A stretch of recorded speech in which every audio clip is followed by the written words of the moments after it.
Leadership is about empowering other people as a result of your presence while making sure that impact continues into your absence.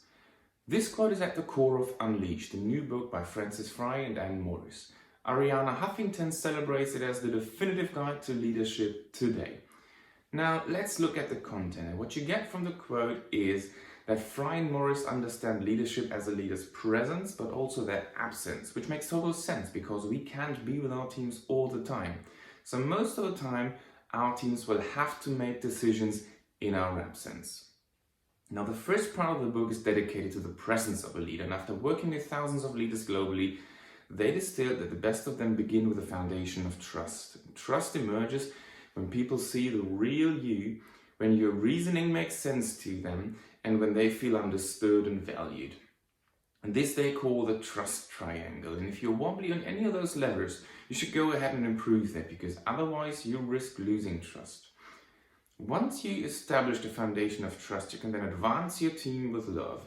Initially, they wanted to call this chapter Tough Love because it's about setting really high standards, but also showing deep devotion to your team. And the third level of presence is belonging.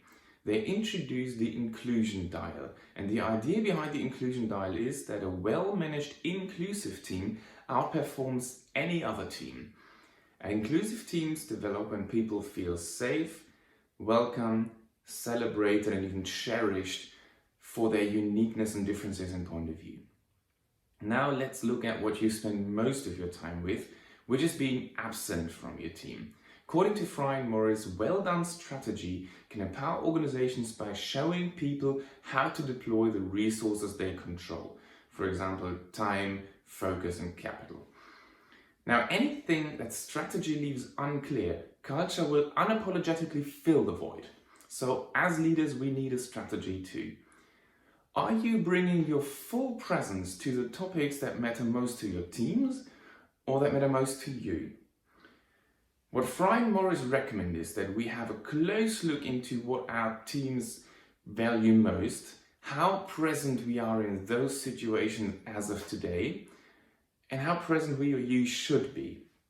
And then make a conscious decision whether to bring super you or whether average you or even bummer you might just be enough for this particular situation and give you time to save energy for when super you is needed. As for culture, they've worked with several organizations, and they've also worked with organizations where cultural issues have become quite public. They share examples of well-intentioned values like default to trust being weaponized by managers to silence their people and have them adhere to orders. So in this last section, they elaborate on their culture change playbook and how it helped them turn around the equality piece to the culture at Harvard Business School. Quote, one female student, after returning from leave of absence, one of the very few to directly experience the before and after, described the school as transformed when she returned. Now, I recommend this book to anyone who's in business with and for the people. Frei and Morris beautifully intertwine how to lead people, which is leadership, but also how to lead people at scale and lead whole organizations, which is strategy and culture. So if you have a mandate to lead or just naturally assume leadership, go ahead, because this book is a collection of great examples and tools that are really deep and strong. So enjoy the read, because leaders are learners.